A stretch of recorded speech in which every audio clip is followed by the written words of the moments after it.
Praise the Lord.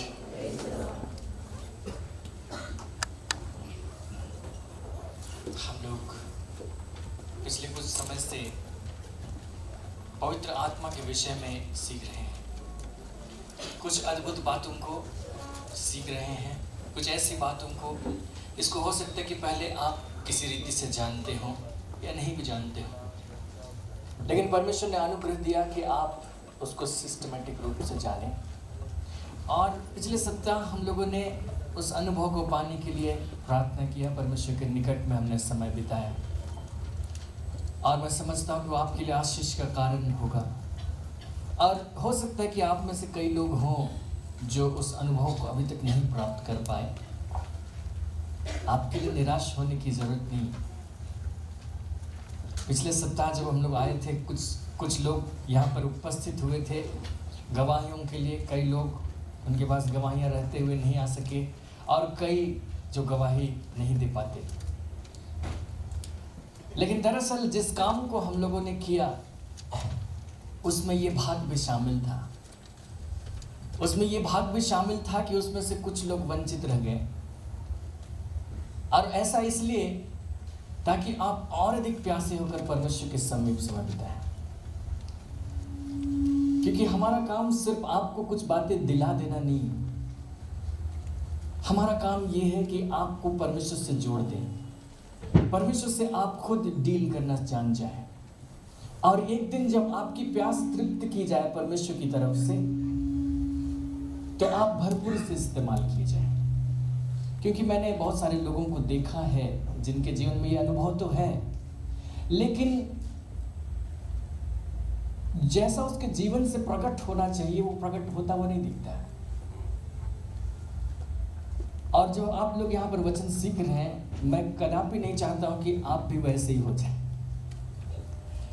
जो कुछ आप पाते हैं उसका प्रगटीकरण आपके जीवन से दिखाई देना चाहिए, और उस प्रगटीकरण से पहले आपकी प्यास परमेश्वर को दिखाई देनी चाहिए, आपका समर्पण परमेश्वर को दिखाई देना चाहिए, ताकि परमेश्वर देखे कि हाँ, ये व्यक्ति है जिसको मैं इस्तेमाल करूं। तो इसलिए यदि आप उस अनुभव को नहीं पा सके हैं तो कोई बात नहीं, आप प्रार्थना करते रहिए।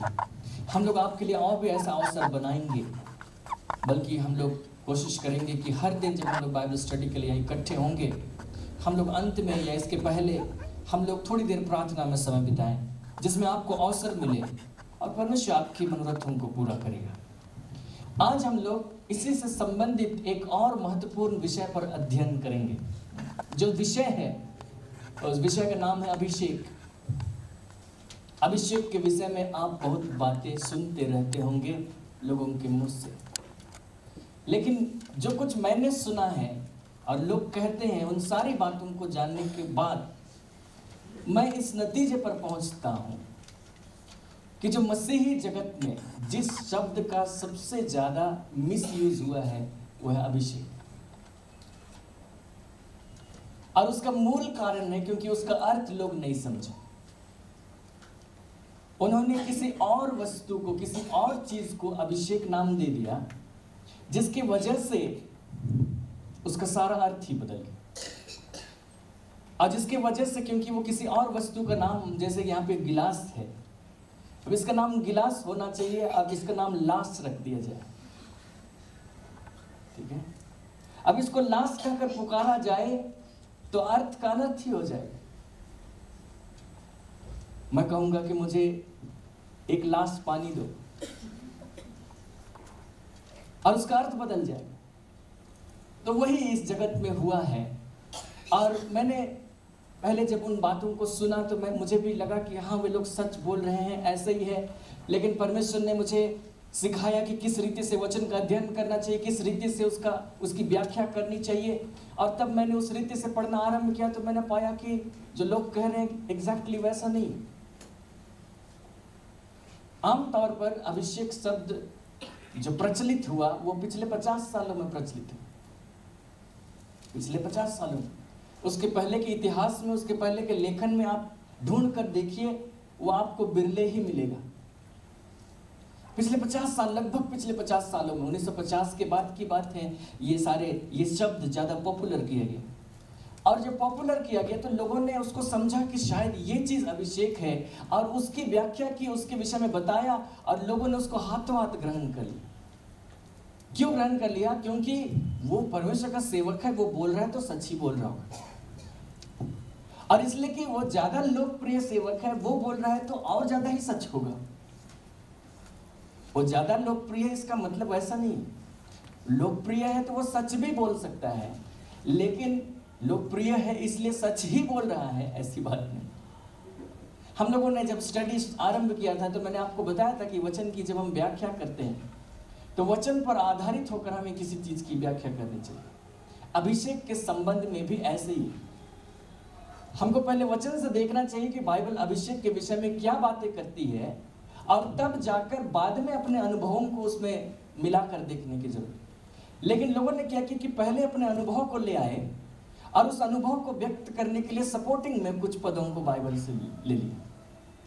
अब इसलिए कि ऐसा कहना किसी पॉपुलर टीचर के द्वारा हुआ, किसी पॉपुलर प्रचलित परमेश्वर के सेवक के द्वारा हुआ, तो लोगों ने हाथों हाथ ग्रहण कर लिया, उसकी जांच पड़ताल किए बिना।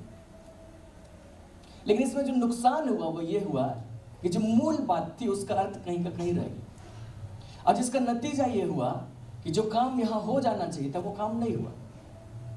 क्योंकि इजराइल के समय में परमेश्वर सबका अभिषेक नहीं करता था, चुन करके किसी एक व्यक्ति का अभिषेक करता था। अब जब एक व्यक्ति का अभिषेक करता था तो वो एक व्यक्ति काफी होता था पूरे इजराइल में उलट पुलट कर देने के लिए, क्योंकि वो जानता था अभिषेक का मतलब क्या है, और वो जानता था मुझे अभिषेक किस लिए किया गया, और इसलिए वो आगे बढ़ता था और वो सारे काम हो जाते थे। और यहाँ पर परमेश्वर ने अभिषेक किया है, लेकिन हम लोग जानते नहीं हैं। हम लोग अभी डिटेल से समझेंगे उसको, जिसके नतीजे के स्वरूप जिस बात के लिए हमारा अभिषेक किया गया, जो जिस मकसद के लिए हमारा अभिषेक किया गया, वो धरा का धरा रह जाता है। हम सोचते हैं कि अभिषेक तो किए नहीं, अभिषेक तो अभी कम है या नहीं है, या बढ़ना चाहिए या जो कुछ, और हम इंतजार करते रह जाते हैं जो बातें हमारे लिए करने के लिए रही, ठहराई गई हैं, और धरी की धरी रह जाती। तो परमेश्वर जिस उद्देश्य के साथ में हमारा अभिषेक करता है, वो उद्देश्य पूरा होने नहीं पाता, और ये घाटा कलीसिया उठा रही। और इसलिए मैं इस बात पर आज खुलासा करना चाहता हूं, आप भी इसको वचन में से देखिए।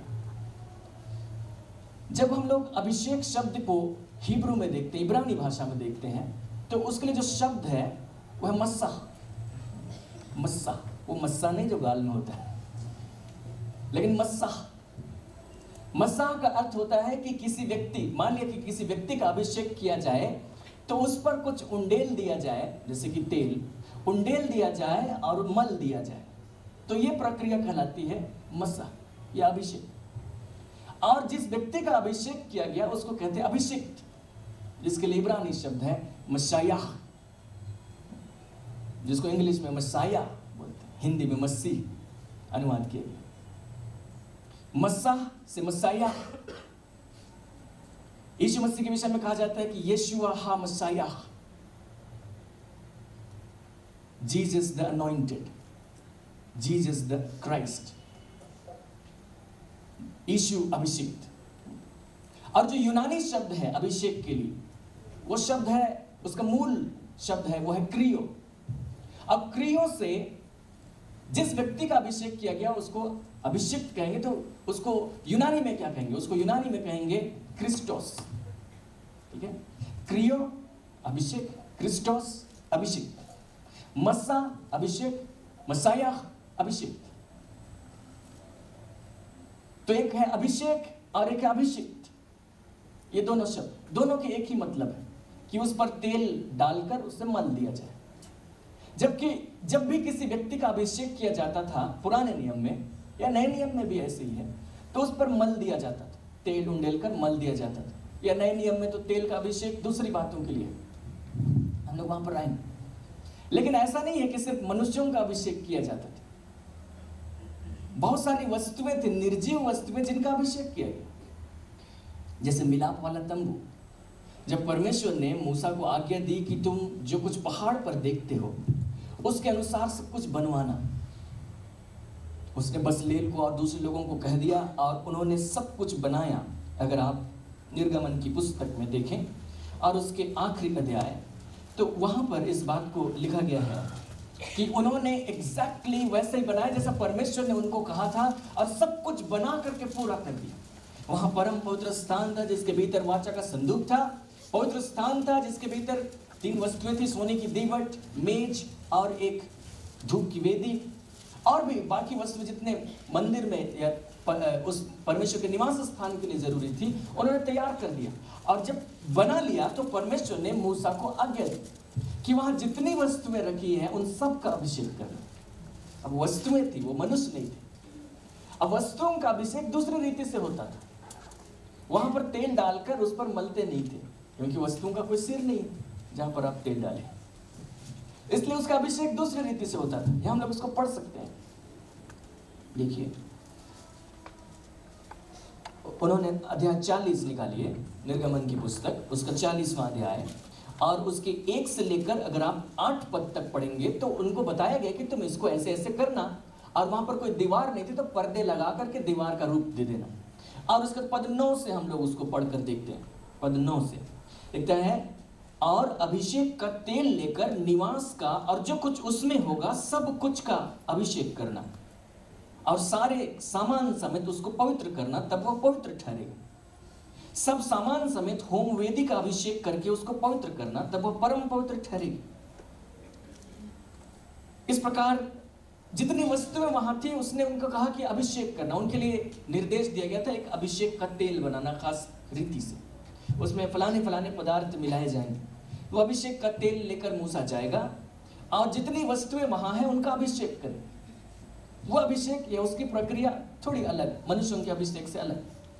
वहां उंडेल कर उसमें मलने की कोई प्रक्रिया नहीं, लेकिन उस तेल को वहां पर लगाना है, और वही अभिषेक। जो तेल उनको दिया गया था या बनाने के लिए कहा गया था, उस तेल को लगाकर हौदी में लगा दिए थोड़ा सा, वो अभिषेक था, हौदी का अभिषेक हो गया। जो सोने की 7 दीवटें थी उस पर लगा दिए, उसका अभिषेक हो गया। जो मेज थी, संदूक था, सब जो पर्दे, सब में तेल लगा दिया थोड़ा सा, उसका अभिषेक हो गया, उसमें तेल लग गया।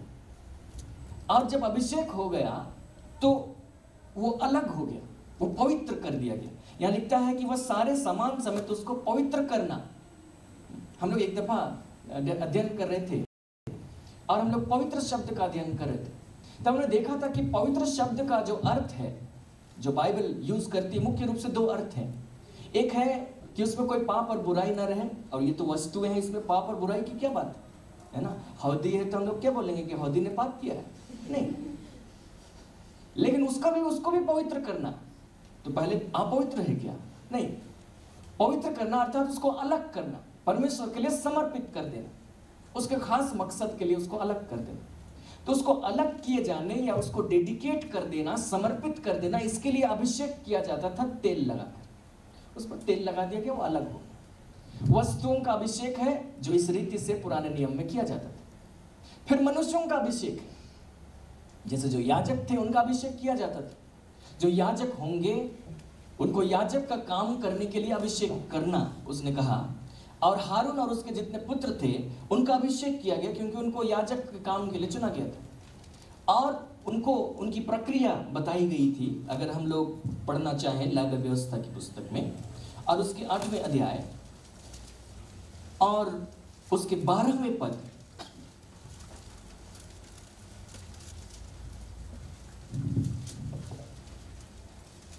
और उसके 12वें पद को देखिए, लिखता है कि और उसने अभिषेक के तेल में से कुछ हारून के सिर पर डालकर उसका अभिषेक करके उसे पवित्र किया। तब मनुष्य का अभिषेक हो रहा है, ये अभिषेक थोड़ा अलग। अब इसमें जो तेल है उसको लिया जाता है और उसको हारून के सिर पर उंडेल दिया जाता है, और इस रीति से हारून का अभिषेक हो गया कि अब हारून याजक का काम करने के लिए अलग कर दिया गया, अभिषेक कर दिया गया। ठीक है, ये पुराने नियम में किया गया अभिषेक है।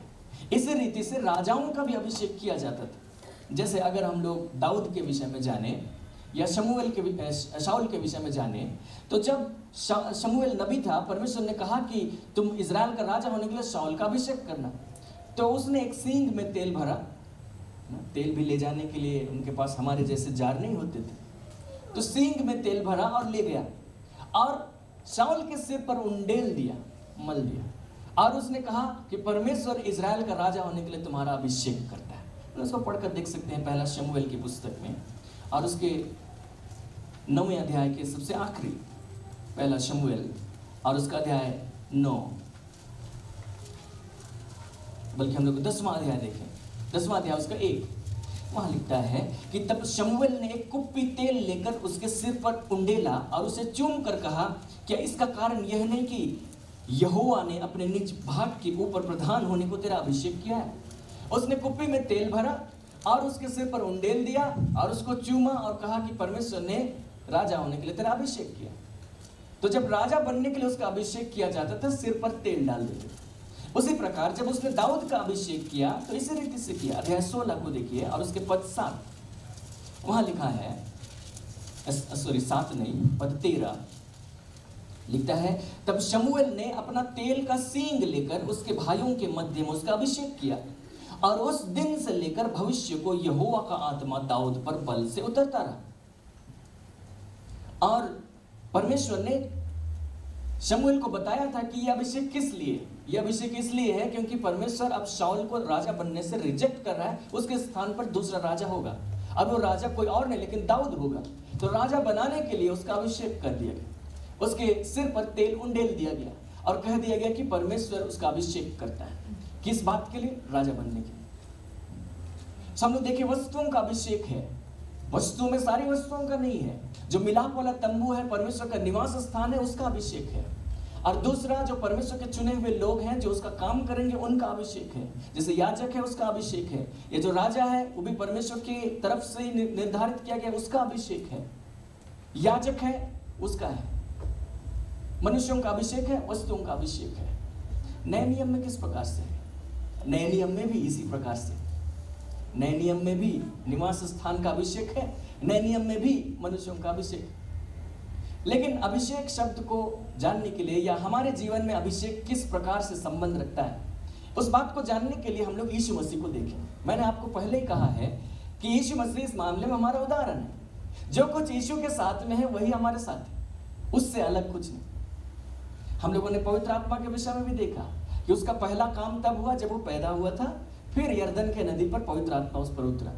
हमने देखा कि पवित्र आत्मा जब उस पर उतरा था, उसके पहले से पवित्र आत्मा उसके साथ में था, यीशु मसीह के साथ में था, क्योंकि उसी सनातन आत्मा के द्वारा वो निर्दोष ठहरा था। तो यीशु मसीह हमारा उदाहरण है। अगर अभिषेक को समझना है एक मसीह के जीवन में, विश्वासी के जीवन में, तो यीशु मसीह के जीवन में अभिषेक किस प्रकार से उसको समझना चाहिए। तो हम लोग इतना तो जानते हैं कि पवित्र आत्मा के द्वारा यीशु मसीह का जन्म हुआ, और इतना तो जानते हैं कि यीशु मसीह यरदन नदी में जब बपतिस्मा लेकर ऊपर आए तो पवित्र आत्मा कबूतर की नाई उस पर उतरा, और बाद में कहा गया कि ये उसका अभिषेक था।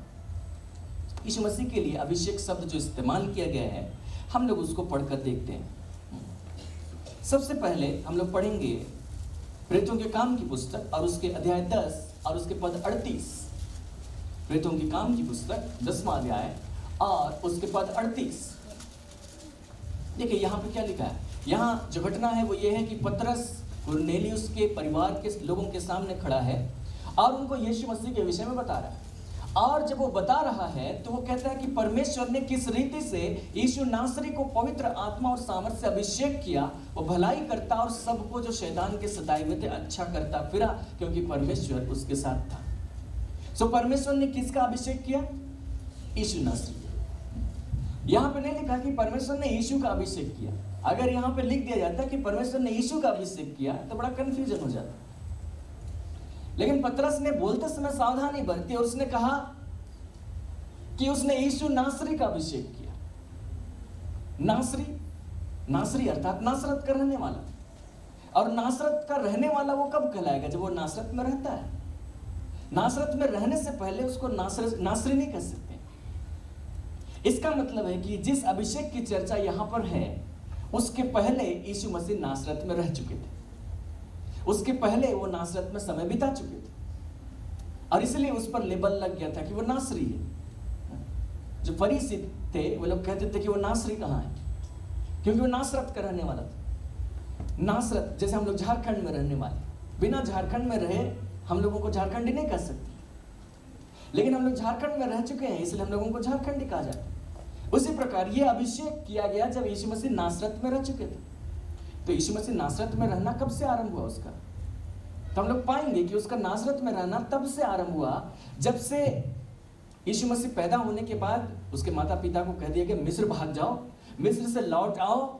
और उन्होंने देखा कि हेरोदेस जो मर गया उसका बेटा राज्य कर रहा है, तो उनको कहा कि नासरत में जाकर बस जाओ। नासरत में जाकर बस गए और वहीं पर रहे। यीशु मसीह अपनी सेवकाई आरंभ करने तक नासरत में ही रहे। तो यीशु मसीह अपने पैदा होने के कुछ समय के बाद में नासरत गए और वहां पर रहे, और तब वहां के बाद यरदन में गए और वहां पर पवित्र आत्मा से उसका अभिषेक किया। अर्थात यरदन में जब पवित्र आत्मा उस पर उतरा, उस बात को उसके लिए कहा गया कि उसका अभिषेक किया गया, यीशु नासरी का अभिषेक किया गया। और जब ये कहा गया तो यीशु मसीह ने इसको अपने लिए क्लेम भी किया। अगर हम लोग लूका रचित सुसमाचार देखेंगे, लूका रचित सुसमाचार उसके 4 अध्याय और उसके पद 18 से, तो वहां पे ऐसा है, उसने यशायाह की पुस्तक खोलकर वह जगह निकाली जहां पर इस प्रकार लिखा था। और क्या लिखा था कि प्रभु का आत्मा मुझ पर है, इसलिए कि उसने कंगालों को सुसमाचार सुनाने के लिए मेरा अभिषेक किया है। और भी बातें माने, उसने कहा कि परमेश्वर ने मेरा अभिषेक किया है कुछ खास मकसद के लिए, उसने मेरा अभिषेक किया है और इसलिए प्रभु का आत्मा मुझ पर है। अर्थात जब उसका आत्मा उस पर उतरा, उस घटना को वो कह रहा है कि प्रभु का आत्मा मुझ पर है, और उसने उनको कहा कि ये बातें तुम्हारे सामने पूरी हुई। तो जब यीशु मसीह पर पवित्र आत्मा यरदन पर कबूतर की नाई उतरा, तो वो यीशु मसीह का अभिषेक था। लेकिन ऐसा नहीं है कि बाइबल उसके विषय में अभिषेक शब्द जब यूज करती है तो सिर्फ उसी घटना के लिए करती है। ठीक है, देखिए मैंने शुरू में आपको बताया कि अभिषेक है तो अभिषिक्त भी है। अभिषेक एक प्रक्रिया है जिसके तहत किसी पर तेल उंडेला जा रहा है, किसी पर तेल मला जा रहा है। अब जिस पर तेल उंडेला गया, जिस पर तेल मला गया, वो अभिषिक्त है। तो अगर यीशु मसीह, उसके विषय में वचन कहता है इस प्रकार से, हम लोग 2 पदों को देखें। यरदन में वो खड़ा है, उस पर अभिषेक किया गया, उस पर तेल तो नहीं लेकिन तेल की जगह पवित्र आत्मा उंडेला गया, पवित्र आत्मा मला गया, पवित्र आत्मा से उसका मस्सा किया गया। तो उसी घटना के बाद में उसको अभिषिक्त कहना चाहिए, क्योंकि अभिषेक किए नहीं है तो क्यों अभिषेक कहेंगे? अभिषेक तभी कहलाएगा जब उसका अभिषेक किया गया है। ठीक है, तो उसका अभिषेक कब किया? यरदन पर। तो इसका मतलब है कि यीशु का अभिषेक तभी कहना चाहिए जब वो यरदन के बाद की बात है। लेकिन अगर हम बाइबल में पढ़ेंगे तो पाएंगे कि वो उसके पहले ही अभिषिक्त कहलाया, उसके पहले ही अभिषिक्त कहलाया। लेकिन अभिषिक्त शब्द यूज नहीं किया गया, उसको अनुवाद कर दिया गया, मसीह शब्द कह दिया। आपको मालूम है कि जब यीशु मसीह पैदा हुए थे तो उस समय स्वर्गदूत गड़ेरियों के पास में गया, लूका 2 उसके 10-11, गड़ेरियों के पास में गया और उसने कहा मत डरो, क्योंकि देखो मैं तुम्हें बड़े आनंद का सुसमाचार सुनाता हूं जो सब लोगों के लिए होगा, कि आज दाऊद के नगर में तुम्हारे लिए एक उद्धारकर्ता जन्मा है और यही मसीह प्रभु है। उसने कह दिया कि जो बालक पैदा हुआ है वही मसीह प्रभु है। उसका शाब्दिक अर्थ अगर हम लेंगे तो वही अभिषिक्त प्रभु है। मसीह उसका टाइटल नहीं है कि हमारा टाइटल फलाना होता है, तो उसका टाइटल मसीह था। लोग भी अपना टाइटल मसीह रख लेते हैं, नहीं, वो उसका टाइटल नहीं था, लेकिन वो उसका पद था, उसका पद था। जो दाऊद के नगर में पैदा हुआ वो अभिषिक्त प्रभु है। इसका मतलब पैदा होने के समय पर भी वो अभिषिक्त था, तभी जाकर उसके लिए स्वर्गदूत कह रहे हैं कि वही मसीह प्रभु है। फिर आप स्मरण कीजिए सिमोन को, जब उसके माता पिता उसको मंदिर में ले गए, छोटा था जब वो, और उसको मंदिर में ले गए, उसके खतने की प्रक्रिया पूरी कर ली थी और उसके लिए बलिदान अर्पित करना था उस समय। तब जो शिमोन था, हम लोग लूका में ही पढ़कर देख सकते हैं, और उसके 2 अध्याय और उसके पद 25 से देखिए, वहां लिखता है कि यरूशलेम में शमौन नामक एक मनुष्य था और वह मनुष्य धर्मी और भक्त था और इजराइल की शांति की बाट जो रहा था और पवित्र आत्मा उस पर था। तो ये व्यक्ति है जिस पर पवित्र आत्मा था और वो इजराइल की शांति की बाट जो रहा था। बूढ़ा हो गया था लेकिन मर नहीं रहा था, क्यों नहीं मर रहा था? क्योंकि परमेश्वर ने उसको कुछ कहा था। क्या कहा था? और पवित्र आत्मा के द्वारा उस पर प्रकट हुआ था कि जब तक वह प्रभु के मसीह को देख न लेगा तब तक मृत्यु को ना देखेगा। और जब लोग यीशु को लेकर के आए तो उसने उसको देखा, उसको अपनी गोद में लिया और उसने कहा अब मैं मर सकता हूं। मरने के लिए बहुत बेकरार था, लेकिन उसको यह बोला गया था कि जब तक तुम प्रभु के अभिषिक्त को नहीं देख लोगे, उसके मसीह को नहीं देख लोगे, तब तक मरोगे नहीं। और उसने जब वो छोटा था उसी समय उसको देखा। ऐसा नहीं था कि ये शमौन तब तक जिंदा रहा जब तक यीशु मसीह यरदन में बपतिस्मा लिया, नहीं। इसके बाद फिर वो मर भी गया। उसको कहा गया था जब तक तुम मसीह को ना देख लोगे, अर्थात जब तक तुम अभिषिक्त को ना देख लोगे। अगर वो छोटा था उसी समय अभिषिक्त था, तब तो बचपन में उसका अभिषेक हो चुका था, क्योंकि बिना अभिषेक किए उसको अभिषिक्त कैसे बोले? सो हम लोग पाते यीशु मसीह के जीवन में दो प्रकार के अभिषेक थे। एक जो पैदाइशी, क्योंकि उसका जन्म ही पवित्र आत्मा के द्वारा हुआ था, पवित्र आत्मा के सामर्थ्य के द्वारा हुआ था। और दूसरा तब जब वो यरदन में बपतिस्मा लिया था, पवित्र आत्मा उस पर उतरा। दोनों ही बातों के लिए अभिषेक शब्द इस्तेमाल किया गया। वो पैदाइशी अभिषिक्त है, पवित्र आत्मा के द्वारा जन्मा इसलिए अभिषिक्त है, और दूसरा वो यरदन में पवित्र आत्मा उस पर उतरता है इसलिए अभिषिक्त है। क्योंकि हम लोग एक और पद पाएंगे, हम लोग इब्रानियों की पत्री और उसके पहले अध्याय में देखें, जहां परमेश्वर ने एक भविष्यवाणी की थी जो भजन संहिता की पुस्तक में मिलता है। यहाँ इब्रानी 1 और उसके पद 9, 8 और 9 को हम लोग देखेंगे। तो जो भविष्यवाणी थी वो भविष्यवाणी यीशु मसीह के लिए कोट की गई, ठीक है, क्योंकि राजा के लिए वहां पर एक गीत गाया गया था भजन संहिता 45 में 45। तब उसके लिए गीत गाया था, गीत गाते गाते उसके अभिषेक की चर्चा की गई थी और ये कहा गया कि वो गीत यीशु मसीह के लिए अप्लाई होता है।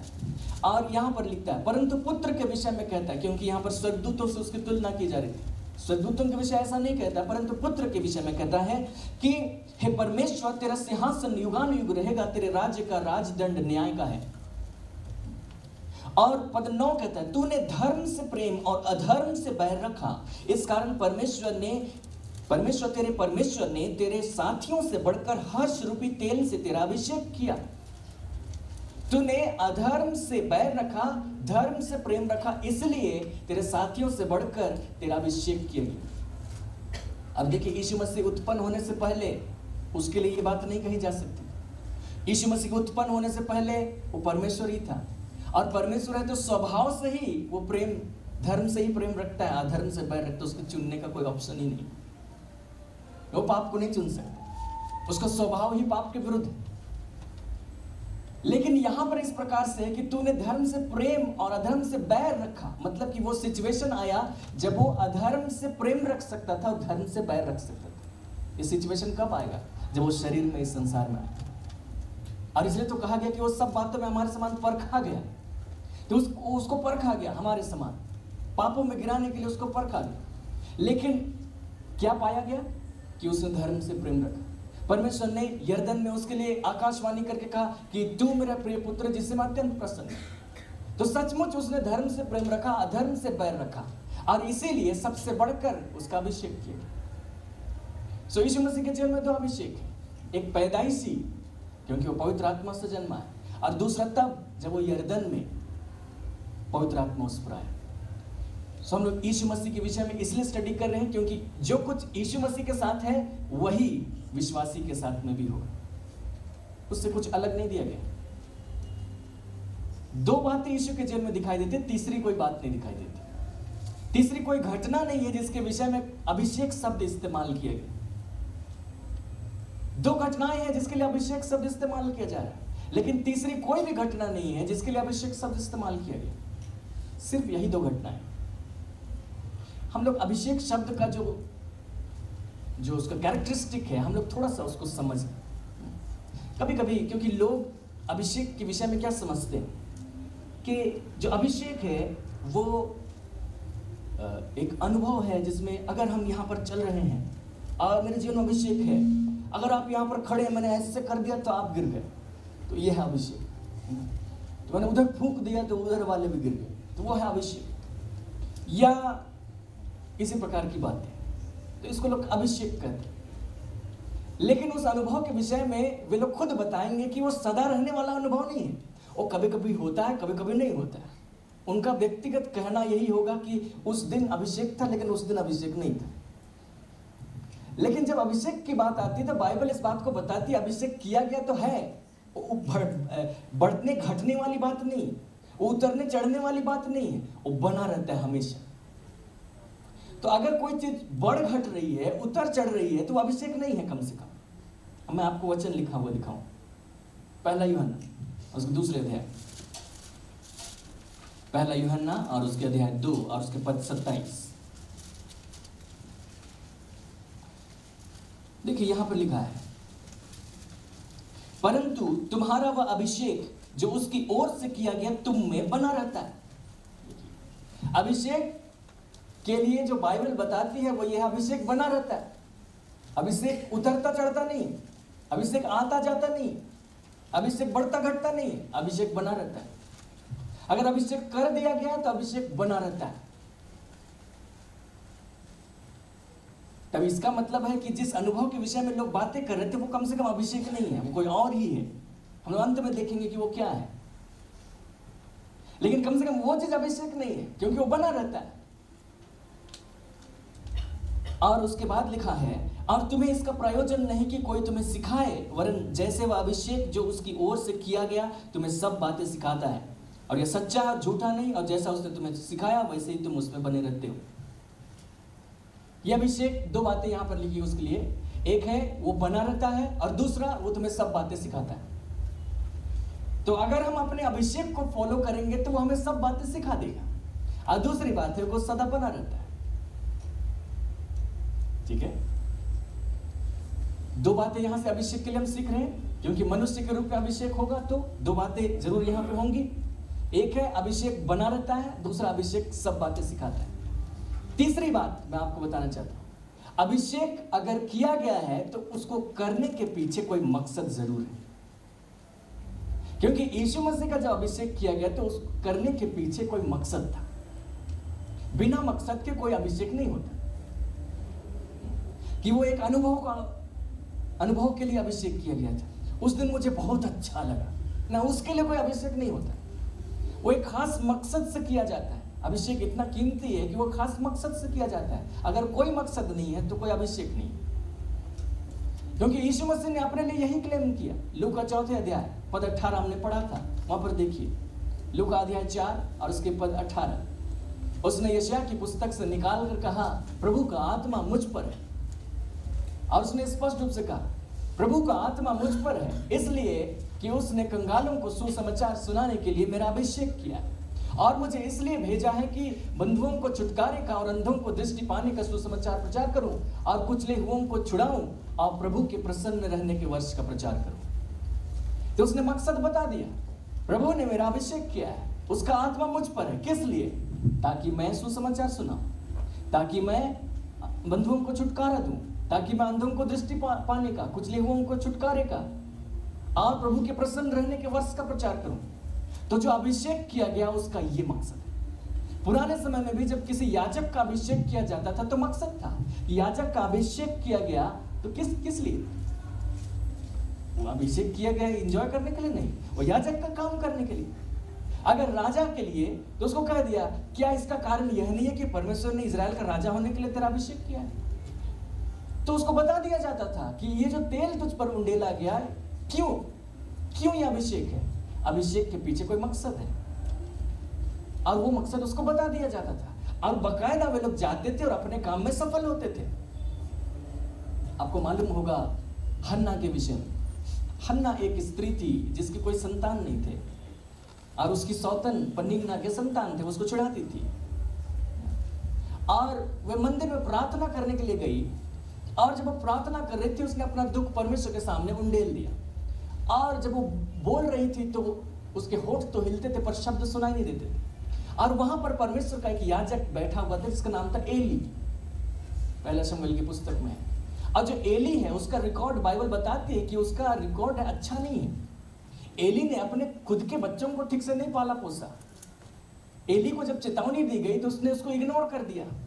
एली अपने आप में ठीक नहीं है, लेकिन अगर वो याजक है तो इसका मतलब है कि उसका अभिषेक किया गया था, उसका अभिषेक किया गया था और वो वहां पर मौजूद था। उसने देखा हन्ना को, उसके होठ हिल रहे, उसने सोचा कि इसने शराब पीकर यहाँ पर कुछ बड़बड़ा रही है। उसने कहा कि नशा उतार, कितनी देर तक तो पीकर पड़ी रहेगी। हन्ना ने कहा कि मैं नशे में नहीं हूं, मैंने तो अपना दुख परमेश्वर के सामने व्यक्त किया। और जानते क्या हुआ? एली ने उसको आशीष दी और उसने उसको कहा कि परमेश्वर तुम्हारा दुख दूर करे, कुशल से चली जा। और एली के ऐसा कहने पर क्या हुआ? हन्ना गर्भवती हुई। एली का अपना कैरेक्टर सही नहीं है, उसके जीवन की आप जांच करके देखिए तब पाएंगे कि एली सही नहीं है। लेकिन एली का अभिषेक किया गया है याजक के रूप में। याजक का दो काम है, वो इजरायलियों के बिहाफ में उनके पापों की क्षमा के लिए परमेश्वर से प्रार्थना करेगा और परमेश्वर की ओर से आकर इजरायलियों को आशीष देगा, ये उसका काम है। तो अभिषेक के कारण ये चीज होगा, चाहे वो जैसा भी है। सो एली ने उसको कह दिया कि जाओ तेरे लिए ऐसे ही हो जाए, और उसके लिए वैसे ही हो गया। अपने वादे के मुताबिक वो शमूएल को लेकर के आई। कुछ समय के बाद उसने उसको अर्पित कर दिया। फिर एली ने उसको कहा तू इसको समर्पित कर रही है, इसके बदले परमेश्वर तुझे और भी संतान दे। और जब उसने उसको ऐसा कह दिया तो उसके और भी संतान हो गए। हन्ना ने एक ही मांगा था, लेकिन एली ने उसको बार बार आशीष दी, बार बार संतान हो गए। तो उसको जिस बात के लिए अभिषेक किया गया था वो अभिषेक बना रहा, वो काम करता रहा। एली जैसा भी था, वो काम करता रहा। जब शाऊल का अभिषेक किया गया राजा बनने के लिए, उसको कह दिया परमेश्वर तुम्हारा राजा बनने के लिए अभिषेक करता है, तो अपने मरने के दिन तक राजा बना रहा। यहां तक कि जब परमेश्वर ने उसको रिजेक्ट कर दिया राजा बनने के लिए, उसने कहा कि उसके स्थान पर दूसरा व्यक्ति चुन लिया है, तो ऐसा नहीं कि उसका राजपद छिन गया, वो अपने मरने के दिन तक राजा बना रहा। जब दाऊद का कहा गया कि तुम्हें राजा बनने के लिए अभिषेक किया गया है, तो राजा बन के दिखा दिया। उसको शाऊल ने मारने का कितना प्रयत्न किया, उसकी सारी चीजों को छीनने का प्रयत्न किया। और दाऊद ने कभी कोई ऐसी मुहिम नहीं चलाई कि सारे लोगों को अपने पक्ष में कर लिया जाए, कि लोग मुझे वोट दें और मैं राजा बन जाऊं। कुछ ऐसा नहीं किया। लेकिन परमेश्वर ने एक मकसद के तहत उसका अभिषेक किया था, वो मकसद पूरा हुआ। अभिषेक बना रहता है। अब यहां पर यीशु मसीह कह रहे हैं कि परमेश्वर ने सुसमाचार सुनाने के लिए और इन सारे कामों के लिए मेरा अभिषेक किया है, और उसने क्लेम किया कि ऐसे ही है। और फिर वो उठकर निकला और अपने सारे कामों में सफल रहा। परमेश्वर इसी रीति से हमारा भी अभिषेक करता है। हमारे जीवन में भी अभिषेक की दो बातें आती हैं। एक, जैसे यीशु मसीह के साथ था, पैदाइशी, क्योंकि हम भी आत्मा से ही जन्मे, ठीक है। हमारा भी जो नया जन्म हुआ है वो पवित्र आत्मा से ही हुआ। जो शरीर से जन्मा वो शरीर है, और जो आत्मा से जन्मा है वो आत्मा है। तो हम आत्मा से जन्मे, तो नया जन्म पाया हुआ हर एक विश्वासी अभिषिक्त है। और उसके बाद एक दूसरा चरण भी आता है जहां पवित्र आत्मा उस पर उतर आता है, उंडेला जाता है, और तब इस बात को हम विश्वासी के लिए अभिषेक कह सकते हैं। और अगर ये अभिषेक है, दोनों ही है, तो दोनों ही बातों के पीछे कुछ मकसद है। बिना मकसद के कोई अभिषेक नहीं। तो जो पहला अभिषेक है वो किस मकसद से है? जैसे हम यीशु मसीह के समान हमने नया जन्म पाया, यीशु मसीह का तो नहीं था, शारीरिक जन्म था, हमारा आत्मिक जन्म हुआ, तो बिना मकसद के नहीं हुआ। और हर एक विश्वासी अभिषिक्त कहलाता है। हम लोग कोरिन्थ की पत्री में पढ़कर देख सकते हैं, पहला कोरिन्थ और उसके पहले अध्याय, दूसरा कोरिन्थ उसके पहले अध्याय,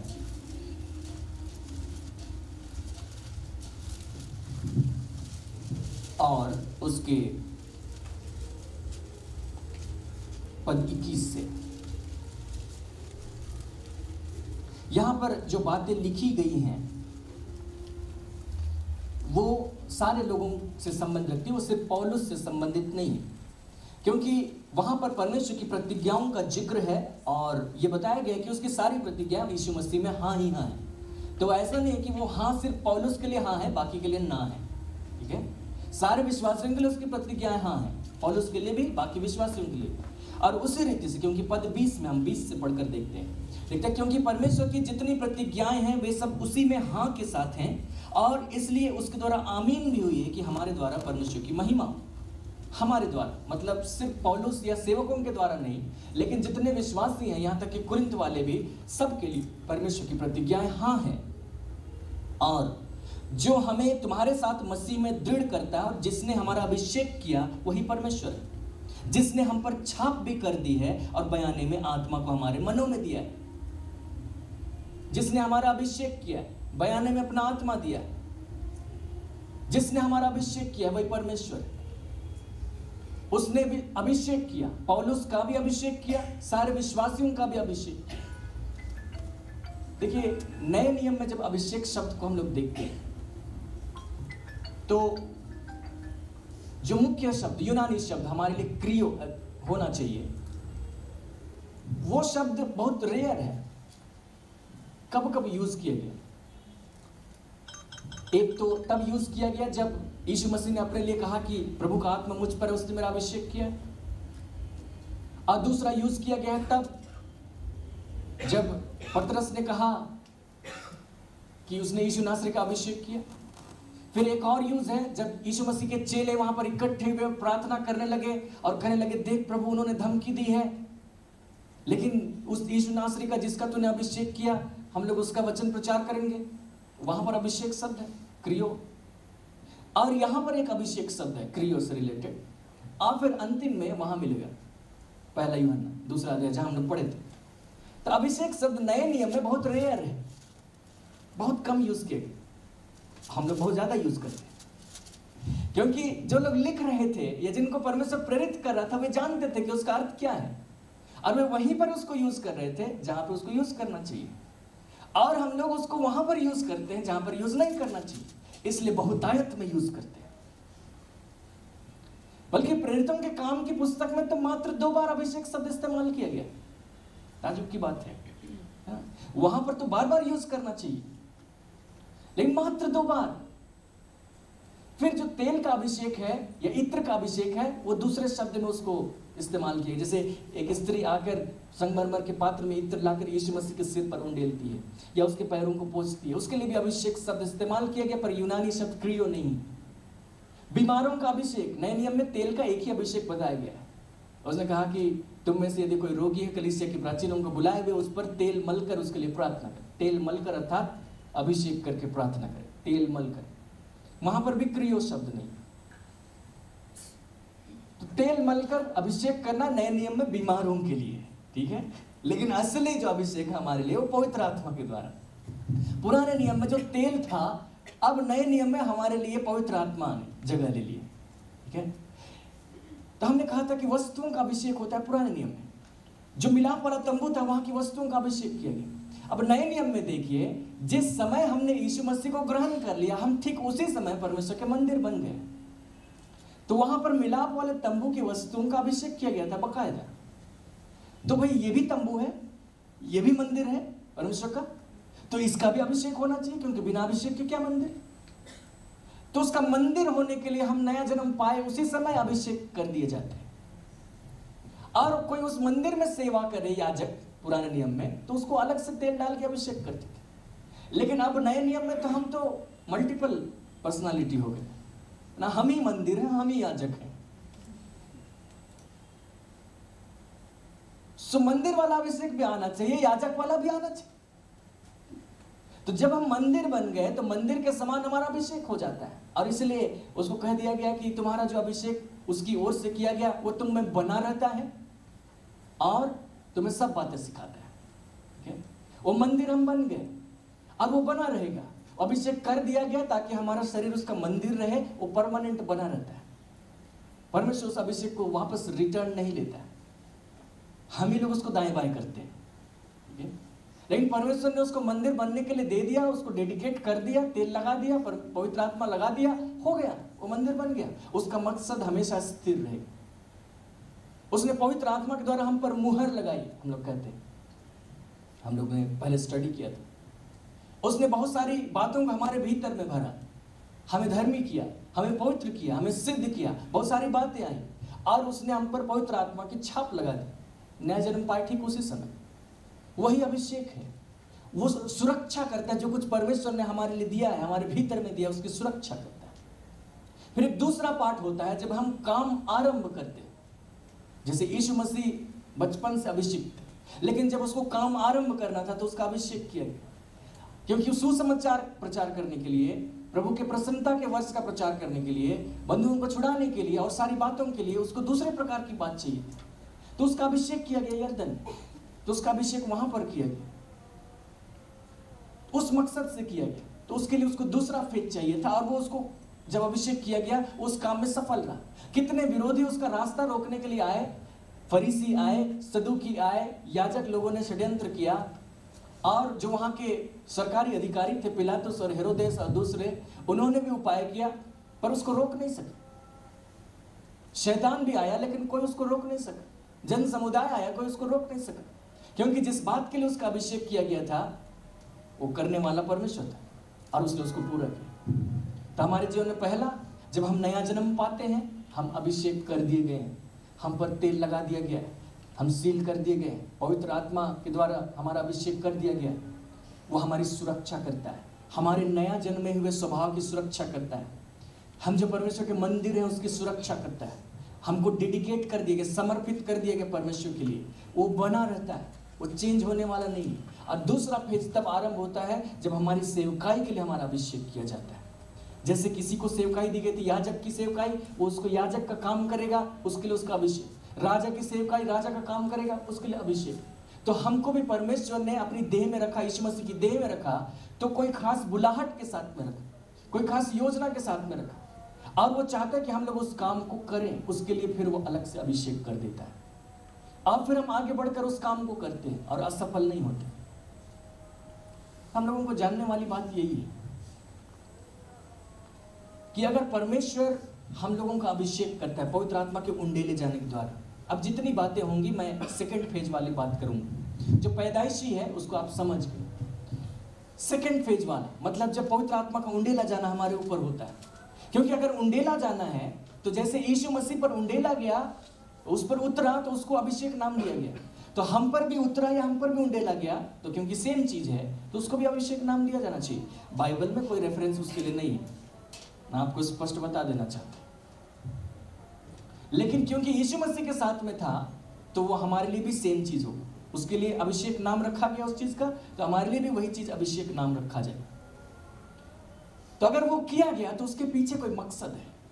अगर आपके ऊपर उंडेला गया तो आप उसके लिए कुछ मकसद है, जरूर परमेश्वर ने कोई काम आपके लिए निर्धारित किया है जिसको आपको करना है।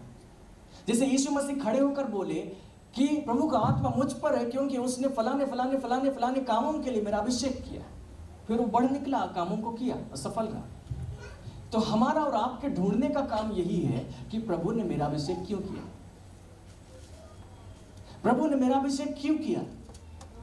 अगर हम जान गए तो हम उस काम को करने के लिए आगे बढ़ते हैं और सफल रहते हैं। लेकिन अगर हम नहीं जाने तो हमको लगता है कि नहीं नहीं नहीं, ये तो कुछ नहीं है, हमको नेक्स्ट लेवल चाहिए, फिर और नेक्स्ट लेवल चाहिए और नेक्स्ट लेवल। हम इंतजार करते रह जाते हैं, और जिस काम के लिए अभिषेक किया वो काम पड़ा का पड़ा रह जाता है।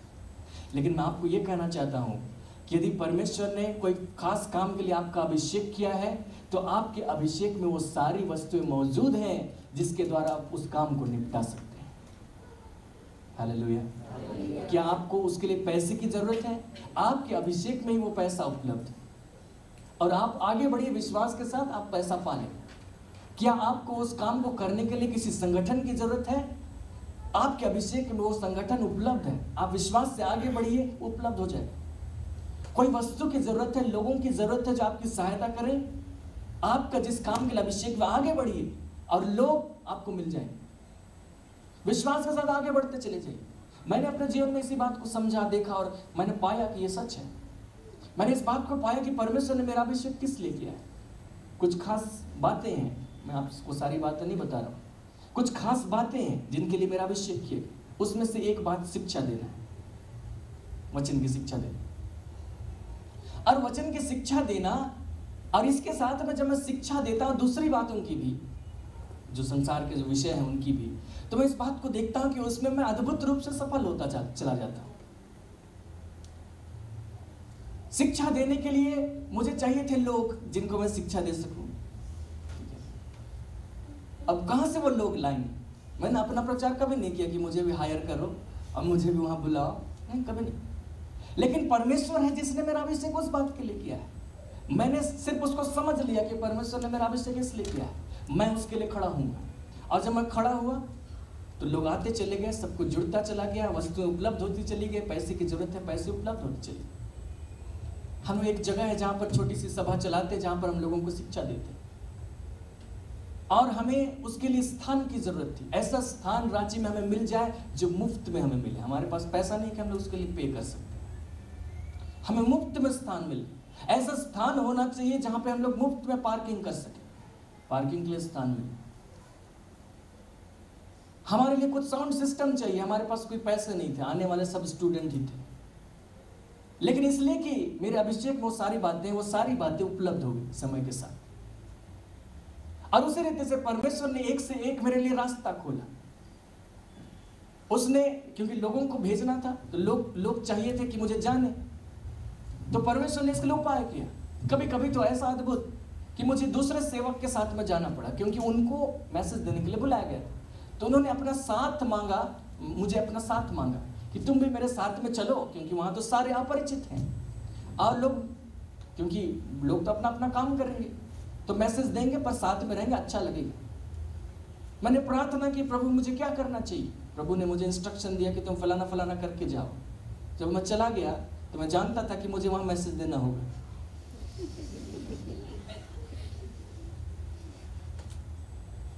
एक जगह की बात है, मैं आपको बता दूं, थोड़ा इंटरेस्टिंग लगेगा। वहां पर एक दिन में 12 वक्ताओं को रखा गया था। फर्स्ट हाफ में 6, सेकंड हाफ में 6, टोटल 6 घंटे मैसेज, मतलब हर एक वक्ता के लिए आधा घंटा रखा गया। और एक दूसरे सेवक ने कहा कि मुझे वहां पर बुलाया गया है तो मेरे साथ में चलो। मैंने प्रभु से प्रार्थना की। मेरी आदत यही थी कि कोई भी मुझे कहता था कि मेरे साथ में चलो तो मैं प्रार्थना कर लेता था। प्रार्थना कर लिया। प्रभु ने मुझे कहा कि तुम अपने साथ फॉर्मल पैंट शर्ट लेकर जाओ, आयरन वगैरह करके चले जाओ, क्योंकि वहां पर जो होने वाला था वहां रूढ़िवादी लोग आने वाले थे, शायद मेरा जीन्स उनको खटक जाता। तो मैं वैसे ही करके ले गया। और प्रभु ने इस बात को प्रकट कर दिया था कि वहां तुम्हें भी मैसेज देना होगा। तो जब वहां मैं पहुंचा तो मैंने सबसे पहले इस बात की जानकारी लेनी चाहिए कि सब उसका शेड्यूल किस प्रकार से। पंपलेट मुझे दिया गया तो उसमें 12 वक्ता ऑलरेडी मौजूद है, कहीं पर कोई जगह नहीं कि मुझे दिया जाए, लेकिन प्रभु ने कहा था। प्रभु ने उसी बात के लिए मेरा अभिषेक किया। अब फिर क्या हुआ, कुछ समय के बाद पता चला कि फलाना वक्ता आने वाले थे वो भी नहीं आए, फलाना वक्ता आने वाले थे वो भी नहीं आए, और जो सबसे अंतिम मुख्य वक्ता आने वाले थे वो भी नहीं आए। तो मेरे साथ में जो गए थे उसको उन्होंने समस्या बताई कि भाई ऐसा ऐसा हो गया, तो उन्होंने तुरंत मेरा सजेशन दे दिया। मैंने उनको भी नहीं बताया था कि प्रभु ने मुझसे क्या कहा, उन्होंने तुरंत सजेशन दे दिया। ये लगभग 2012 या 13 की बात है, तब मैं और भी छोटा दिखता था। उन्होंने मुझे देखा और उनको लगा होगा कि ये क्या करेगा, लेकिन मजबूरी थी क्योंकि उनका मुख्य विषय लेने वाला वक्त आया ही नहीं, तो मुझे दे दिया गया। और क्योंकि मैं जानता था वहाँ फ्लक्चुएट हो रहा था कौन सा सब्जेक्ट इसको दे, कौन सा सब्जेक्ट, क्योंकि बहुत सारे वक्ता नहीं है। और उसके बाद फाइनल किया गया कि ये सब्जेक्ट उसको दिया जाए। और उसके बाद मुझे पंपलेट दे दिया और कहा गया कि ये सब्जेक्ट है, आपको इस पर बोलना है। मैंने उसको लिया अपने हाथ में, मैंने उसको पढ़ा, और जैसे ही मैंने पढ़ा मेरे अंदर वो संदेश आ गया कि मुझे क्या बोलना है। कोई संदेश मैंने तैयारी नहीं की, और फिर वहाँ पर मैं खड़ा हुआ और मैं वहाँ पर बोल पड़ा। और जब मैंने उस बात को कहा तो मेरे लिए और द्वार खुल गए, दूसरे द्वार खुल गए, और द्वार पर द्वार खुलते चले गए। लंबी कहानी है, लेकिन मैं इस बात को कहना चाहता हूँ कि जिस बात के लिए मेरा अभिषेक किया गया है, मैंने उस बात के साथ में अपने आप को एक कर लिया। उस मकसद को मैंने जान लिया और उसके लिए समर्पित कर दिया। अब मैंने देखा कि रास्ते खुलते चले जाते हैं, उसको कोई रोक नहीं सकता है, उसको कोई मनुष्य नहीं रोक सकता है, उसको सरकार नहीं रोक सकती है, उसको कोई संस्था नहीं रोक सकती है, उसको शैतान नहीं रोक सकता है, और परमेश्वर तो उसको बढ़ावा देने के लिए है। अगर कोई रोक सकता है तो सिर्फ मैं, अगर मैं ना बोल दूं। उसी प्रकार आपके लिए भी है कि आपका अभिषेक किया जाता है किसी खास मकसद के लिए। आप उस मकसद को जान जाइए, प्रभु को पूछिए कि किस मकसद से मेरा अभिषेक किया गया, और आप जानिए। अगर आप मकसद जान जाते हैं, आप जानिए कि उसके लिए जो जो चीजें आपको चाहिए वो आपके लिए उपलब्ध होंगी, वो आपके अभिषेक में है। हालेलुया।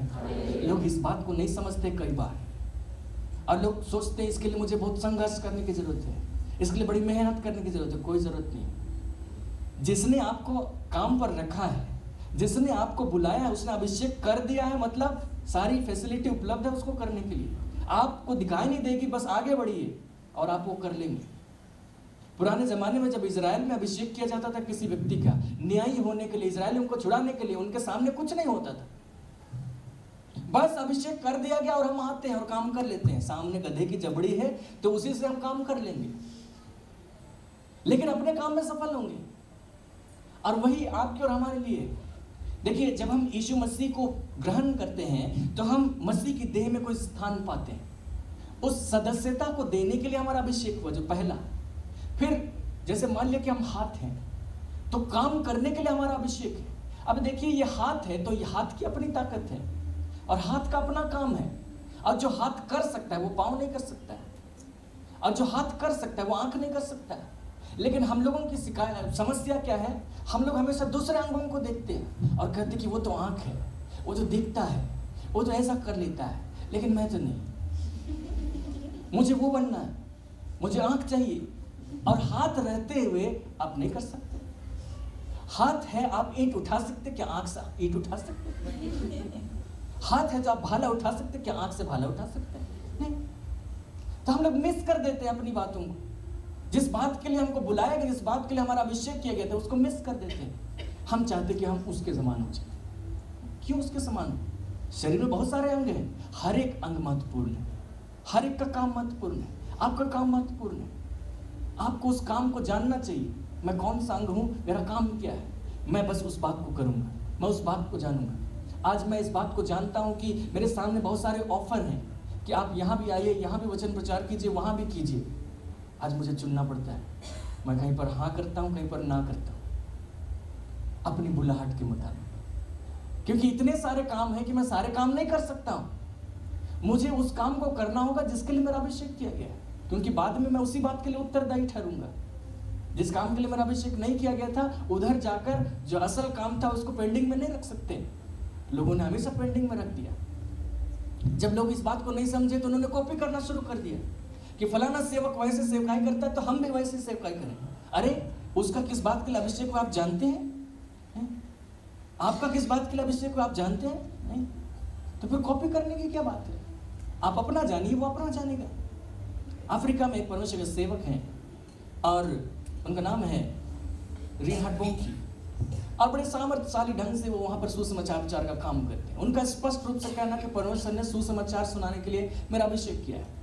और वो जर्मनी से अफ्रीका चले गए। वहाँ का मौसम उनके लिए सूट नहीं करता था, उनको कोई नहीं जानता था। जब उन्होंने पहली सभा आयोजित करनी चाहिए, बहुत सारे पास्टरों से मिले और उनको कहा कि सभा आयोजित करना है, परमेश्वर ने मुझे कहा आप मुझे सहयोग कीजिए। हर एक पास्टर ने कहा कि आप कौन हैं, क्योंकि उसको कोई नहीं जानता था। उसने जीरो से वहां पर शुरू किया और आज अफ्रीका में उसको सब जानते हैं। उनके जो सेवकाई का रिकॉर्ड है, क्योंकि वहां पर जितने लोग सभा में आते हैं उनको डिसीजन कार्ड भरवाया जाता है कि आप प्रभु को ग्रहण करना चाहते हैं तो आप इस कार्ड को भरिए ताकि आपका रिकॉर्ड हमारे पास में रहे। रिकॉर्डेड, कुछ साल पहले की बात, रिकॉर्डेड जो उनके पास है डिसीजन कार्ड, उसके मुताबिक 5 करोड़ से ज्यादा लोगों ने प्रभु यीशु मसीह को उद्धारकर्ता ग्रहण कर लिया। जब शुरू में वो गए थे उनको कोई नहीं जानता था। तो उस व्यक्ति को एक दूसरे व्यक्ति ने कहा कि मेरे लिए प्रार्थना कीजिए कि आपका अभिषेक मुझे मिल जाए। तो रिनहार्ड बोंकी ने उनसे कहा, क्या आप चाहते कि मेरा अभिषेक आपको मिल जाए और मैं बिना अभिषेक के रह जाऊं?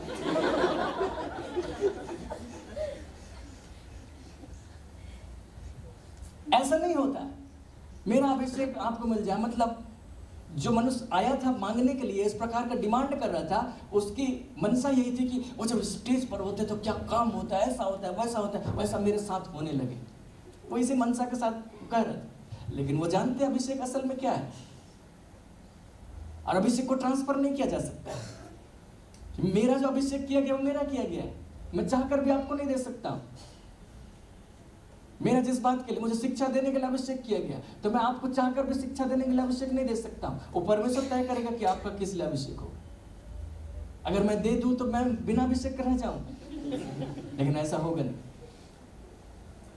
तो हम लोग हमेशा दूसरों को देखते कि फलाना व्यक्ति का ऐसा ऐसा हो रहा है तो हमको वो चाहिए। नहीं, आप ढूंढिए आपके लिए क्या रखा गया है, आप कौन से अंग हैं। अब पाँव हाथ को देखकर परेशान रहे कि देखो वो कितना अच्छा काम कर लेता है, सारे काम तो वही करता है, मैं क्या करता हूँ, जमीन में घिसटता हूँ, चलता हूँ। लेकिन अगर पाँव ना रहे और हाथ को वहां पर जाकर एक काम करना है तो क्या करेगा, उसको पेट के बल जाना पड़ेगा। तो पाँव मुख्य है, वो अपना काम करे, और जब वो अपना काम करे, क्योंकि वो पाँव है, उसको वो शक्ति मिली है जो हाथ को नहीं है। अगर वो हाथ है तो उसको वो बात मिली है जो कान को नहीं है, जो कान है उसको वो चीज मिली है जो नाक को नहीं है। सबको अपना अपना मिला है, सब अपनी अपनी अभिषेक को ढूंढिए, अपनी अपनी खूबियों को ढूंढिए, परमेश्वर ने जो आपके लिए उपलब्ध किया है, और आप उसको करिए, आप अपने मामले में एक्सीलेंट रहेंगे। कॉपी करने की कोई जरूरत नहीं। लोगों ने हमेशा कॉपी किया है, लोगों ने अपना नहीं ढूंढा, मेरे लिए क्या है, मुझे क्यों अभिषेक किया गया। और जिसके वजह से क्या हुआ, इजराइल में उस समय एक व्यक्ति पूरे इजराइल को उलट पुलट कर देता था जो अभिषिक्त होता था, और आज देखो कितने सारे अभिषिक्त हैं, मतलब कितनों के ऊपर पवित्र आत्मा उड़ने लगे। हम लोग पूछेंगे पूरी सभा में कितने लोग अन्य भाषा बोलते हैं, 50% से ज्यादा लोग हाथ उठाएं, लेकिन फिर भी रांची उलट पुलट नहीं हुआ। क्यों? इसलिए कि उन्होंने सोचा कि हमारा अभिषेक लो ग्रेड का है, मुझको हाई ग्रेड वाला चाहिए, वो फलाना सेवक वाला चाहिए। ये समझ ही गलत है। उसने आपका अभिषेक किया, वो अभिषेक किसी रीति से लो ग्रेड करे। आप उसको पहचानिए कि किस बात के लिए, और आप आगे बढ़िए। मैं इसी विश्वास के साथ आगे बढ़ा, अब मैं इसी विश्वास के साथ सेवा करता हूँ, और मैं इस बात को जानता हूँ कि मुझे अपना काम करने से कोई नहीं रोक सकता। अगर कोई रोक सकता है तो मैं, क्योंकि परमेश्वर जबरदस्ती काम नहीं करवाता। आपके साथ भी ऐसे ही। और यहाँ जब पहचानने की बात है तो वहाँ आपको खुद पहचानना हो। वहाँ पे इंतजार मत कीजिए कि कोई भविष्यवक्ता आएगा अब मेरे लिए कहेगा कि तुमको परमेश्वर इस काम के लिए अभिषेक कर रहा है, या तुम्हारे तुमको इसलिए बुलाया। भविष्यवक्ता को भी परमेश्वर बुलवाता है, लेकिन भविष्यवक्ता प्राथमिक नहीं है, परमेश्वर प्राथमिक है। क्योंकि जो आपको अपॉइंट कर रहा है उसके साथ आपकी डील होनी चाहिए, बीच में थर्ड पर्सन क्यों? जो आपका अभिषेक कर रहे हो उसके साथ डील कीजिए, उसके साथ पूछिए, उसको पूछिए, वो बताएगा। अब बाद में भविष्यवक्ता के कंफर्म करेगा, वो दूसरी बात है। भविष्यवक्ता प्राथमिक नहीं है। इसलिए हर एक व्यक्ति जिनका अभिषेक किया गया, यदि आप नहीं जानते हैं तो आप प्रार्थना करके पूछिए, प्रभु मेरा किस लिए अभिषेक किया गया। और यदि आप वो व्यक्ति नहीं है जिनका अभिषेक किया गया तो आप प्रार्थना कीजिए, क्योंकि आप यदि मसीह की देह में कोई अंग है तो जरूर आपका कोई काम है। बिना काम के यहाँ कोई अंग नहीं है, कोई काम तो है। मेरा कौन सा काम है, मेरा उसके लिए अभिषेक कीजिए और मैं उठकर उसको करूंगा, और आप उसको कीजिए। सारे अपना अपना हिस्से का छोटा सा काम करते हैं। जब हमारी सेवकाई होती है वो बड़ी छोटी सी होती है। लोग सोचते हैं कि मैं सेवकाई करूंगा और दुनिया को भुला दूंगा, वो नहीं जानते कि सेवकाई क्या है, जो ऐसे सोच रहे हैं। हम लोग हर व्यक्ति जब सेवकाई करते हैं एक छोटी सी सेवकाई करते हैं। सेवकाई दरअसल बहुत बड़ी है। सेवकाई दरअसल पिछले 2000 साल से चल रही है। आप सेवकाई करेंगे तो कितने साल तक? हो सकता है 5 साल, हो सकता है 10 साल, हो सकता है 50 साल। 2000 की तुलना में वो कितना है? छोटा सा। सेवकाई करते किन लोगों के मध्य में? एक खास लोग होंगे जिनके बीच में आप सेवकाई करेंगे। आप ये मत सोचिए कि हम यहाँ भी नाचे, वहां भी नाचे, वहां भी नाचे, सब जगह हमने पैर रखकर वापस लौट गए। तो आपने क्या किया? कुछ नहीं किया। लेकिन कोई जिम्मेदारी आपको सौंपी गई, आपने उसको ढंग से समेटा, और एक दिन सारी खेती आपने परमेश्वर को समर्पित कर दी। परमेश्वर के सामने आप खड़े होकर नहीं बोल सकते हमने वहां भी विचार किया, वहां भी विचार किया, क्या नतीजा निकला? नतीजा देना चाहिए, क्योंकि नतीजा देने के लिए हमारा अभिषेक किया गया। और नतीजा नहीं निकलता है क्योंकि लोग डाइवर्ट हो गए और लोग किसी और बात को अभिषेक समझ रहे। लेकिन कोई तो बात है जिसको अभिषेक समझ रहे, और वो भी कोई छोटी मोटी बात नहीं है, वो भी कोई अद्भुत बात है। बाइबल में उसका जिक्र है, मैं उसका जिक्र करना चाहता हूँ, क्योंकि मैं नहीं जानता अभिषेक के विषय में आप लोग क्या समझते थे। आमतौर पर जो लोग समझते हैं मैंने आपको बता दिया, लेकिन वो चीज है, उसका जिक्र बाइबल में है, दूसरे नाम से है। हम लोग देखेंगे जरा सा, यीशु मसीह के साथ में भी वो बातें थी, उसको हम लोग लूका रचित सुसमाचार में पढ़कर देख सकते हैं। लू का रचित सुसमाचार और उसके अध्याय 6।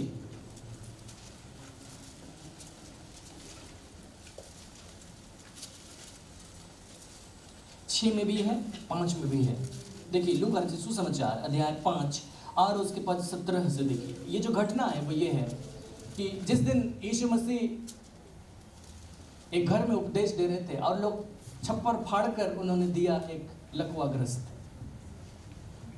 ठीक है। तो देने वालों ने यीशु को क्या दिया? छप्पर फाड़ के उन्होंने लकवाग्रस्त दिया और उसने उसको चंगा किया था। ये घटना यहाँ पे लिखी है। लेकिन इस घटना को प्रकट करने के लिए लूका किस प्रकार से लिखता है? पद 17 से देखिए, लूका 5 के 17। और एक दिन ऐसा हुआ कि वह उपदेश दे रहा था। अब फरीसी और व्यवस्थापक वहां बैठे हुए थे जो गलील और यहूदिया के हर एक गांव से और यरूशलेम से आए थे। बहुत सारे लोग यीशु को चेक करने के लिए, जांच परख करने के लिए वहां पर ऑलरेडी मौजूद थे। और लिखता है, देखिए ये सारे लोग थे वहां पर जो आए हुए थे, अलग अलग ओहदे से, अलग अलग जगह से लोग आके मौजूद थे। लेकिन यीशु के साथ में सिर्फ ये लोग मौजूद नहीं थे, उस दिन कुछ खास था। और यहाँ लिखता है, और चंगा करने के लिए प्रभु की सामर्थ उसके साथ थी। लोग वहां मौजूद थे जो उसके विपक्षी पार्टी के थे, लेकिन चंगा करने के लिए प्रभु की सामर्थ उसके साथ में थी। देखिए यीशु मसीह तो जब से उसका अभिषेक किया गया था हमेशा लोगों को चंगा करते रहे, लेकिन इसको अलग से मेंशन करने की क्या जरूरत है? वो अलग से मेंशन करने की जरूरत इसलिए है क्योंकि उस दिन वो कुछ अलग ही महसूस हो रहा था। उस दिन वो कुछ अलग ही पाया जा रहा था, लोग अनुभव कर रहे थे। उस दिन चंगाई कुछ आसानी से हो रहा था और इसलिए इस बात को अलग से बताया गया कि चंगा करने की सामर्थ उसके साथ मौजूद थी। अरे वो तो सब समय चंगा कर देता था, तो सब समय था तो उसको अलग से लिखना नहीं था, या सब समय लिखते, लेकिन नहीं, उस दिन कुछ खास उसके साथ में था और इस बात को यहाँ पर इस रूप में प्रकट किया। फिर आपको मालूम होगा, एक स्त्री आई थी यीशु मसीह को, पीछे से उसने उसके वस्त्र को छू लिया और वो कहती थी कि यदि मैं उसके वस्त्र ही को छू लूँ तो चंगी हो जाऊंगी। और जब उसने छुआ तो चंगी भी हो गई। फिर उसको उस यीशु मसीह ने पूछा कि किसने मुझे छुआ, किसने मुझे छुआ, क्योंकि मुझ में से सामर्थ निकली। तो उसके चेले कहने लगे, अरे सारी भीड़ तुझे छू रही है, सारी भीड़ तुझ पर गिरी पड़ती है और तू कहता है कि किसने मुझे छुआ। मतलब यीशु मसीह को बहुत सारे लोग छूते थे पर वो सामर्थ नहीं निकलती थी जो उस दिन निकली थी जब स्त्री ने छुआ था। इसका मतलब है लोग नहीं जानते थे कि उसके वस्त्र को छूने से भी चंगाई निकलती है। लेकिन एक स्त्री थी जिसने सोचा कि मैं वस्त्र ही को छूं तो चंगी हो जाऊंगी, और वो पहली स्त्री थी जिसने सोचा कि मैं वस्त्र को छूं तो चंगी हो जाऊंगी, और वो छुई तो चंगी हो गई। लेकिन जब लोगों ने सुन लिया कि अरे तो वस्त्र को छूने से भी चंगा होते हैं, तो बाद में लोगों ने मेथड बना ली। पहले तो गिरे पड़ते थे और चंगे नहीं होते थे। पहले तो वो सोचते थे कि जब तक वो हाथ ना रखे तो कैसे, जब तक वो ना बोले तो कैसे। लेकिन स्त्री आई और उसने बताया कि एक नया मेथड भी है, छू उसके वस्त्र को चंगे हो जाओ। तो जानते हैं उसके बाद क्या हुआ? लू का रचित सुसमाचार अध्याय 6 और उसके पद 17 से देखिए, लिखता है, तब वो उनके साथ उतरकर चौरस जगह में खड़ा हुआ और उसके चेलों की भी बड़ी भीड़ और सारी यहूदिया, यरूशलेम, सूर और सैदा के समुद्र के किनारे से बहुत लोग जो उसकी सुनने और अपनी बीमारियों से चंगा होने के लिए उसके पास आए थे वहां थे। और अशुद्ध आत्माओं के सताए हुए लोग भी अच्छे किए जाते थे, सब उसे छूना चाहते थे क्योंकि उसमें से सामर्थ निकलकर सबको चंगा करती थी। सब छूना चाहते थे। पहले तो है कि हे प्रभु यदि तू चाहे, और सब अब जान गए। तो उस दिन कुछ एक्स्ट्रा ऑर्डिनरी उसके साथ में था। वो उतर कर चौरस जगह में खड़ा हुआ। जानते उस दिन क्या हुआ था? उसके ठीक पहले रात को उसने सारी रात प्रार्थना में बिताई थी। अगर इसके ठीक ऊपर से आप पढ़ेंगे पद 12, तो लिखता है कि उन दिनों में वह पहाड़ पर प्रार्थना करने गया और परमेश्वर से प्रार्थना करने में सारी रात बिताई। सारी रात उसने प्रार्थना की। सुबह में उसने अपने लिए चेलों को चुना, 12 चेले ये लोग होंगे, और उनके साथ उतरकर चौरस जगह में खड़ा हुआ और बड़ी भीड़ आई और वे लोग उसको छूना चाहते थे क्योंकि उस दिन सामर्थ निकलकर सबको चंगा कर रही थी। उस दिन कुछ एक्स्ट्रा ऑर्डिनरी उसके साथ में था। बाकी दिन भी वो लोगों को चंगा करता था, लेकिन इस दिन मेंशन किया गया इस बात को क्योंकि उस दिन कुछ एक्स्ट्रा ऑर्डिनरी यीशु के साथ में था। लोग आकर उसको छूना चाह रहे थे। वो हर दिन नहीं था, उस दिन था। क्यों था? सारी रात उसने प्रार्थना में समय बिताया। ये एक ऐसा अनुभव है जो कभी ज्यादा महसूस होता है, कभी कम महसूस होता है, लेकिन इसका नाम कम से कम अभिषेक नहीं है। और नहीं तो यहाँ लिखने वाला लिख देता, उस दिन क्या अनॉइंटिंग था उसका, उस दिन उसका जबरदस्त अनॉइंटिंग था, जबरदस्त अभिषेक था, लेकिन लिखने वाले ने ऐसा नहीं लिखा। वो जानता था कि अनॉइंटिंग क्या है और ये क्या है, उसको उसने दूसरे रूप में व्यक्त किया। ये दरअसल क्या है, हम इस संसार में रहते, शरीर में रहते, शरीर में रहने के द्वारा हम संसार से प्रभावित होते रहते हैं, और शरीर हमें आत्मा में रहने नहीं देता। आत्मा में हमारी भरपूरी दी गई है, और जो आत्मा की भरपूरी है वहीं से हम रिलीज करते हैं। तो इसीलिए क्या होता है, संसार में रहते रहते हमको संसारिक जैसा ही लगता है, हमको लगता है कि अभिषेक चला गया, कुछ महसूस नहीं हो रहा, उपस्थिति महसूस नहीं हो रही, वगैरह वगैरह। अरे उपस्थिति क्या नहीं महसूस हो रही? उसने कहा जगत के अंत तक मैं तुम्हारे साथ हूँ, छोड़ के चला गया क्या? नहीं, आप ही शरीर में हैं, आप ही आत्मा में नहीं है, इसलिए उसको महसूस नहीं कर रहे।